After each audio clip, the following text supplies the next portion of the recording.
Hey guys, welcome back to Code Like a Pro. In this video, we'll learn how to install Anaconda on Python. And if you haven't already, please consider subscribing. Once you've done it, let's move on. So as you can see, I've opened this website right here, which is anaconda.com. I would request you to do the same. So just go to any browser and type anaconda.com. And then you can go to the products section and then Anaconda distribution. And then what you can see is this site, like this page over here. And what you need to do is just click on this download button, and now it's gonna install it for you. Once it's done, I'll get back to you.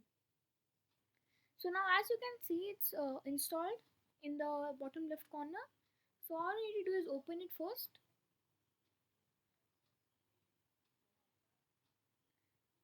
and it will verify it.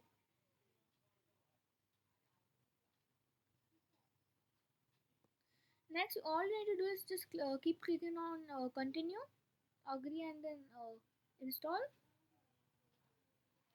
and then it'll install it for you. But I don't wanna do it right now because I already have it. So yeah, once it's installed, you can just use Anaconda. So that's it for this video, guys. I hope you enjoyed it, and I'll see you in the other one. Bye.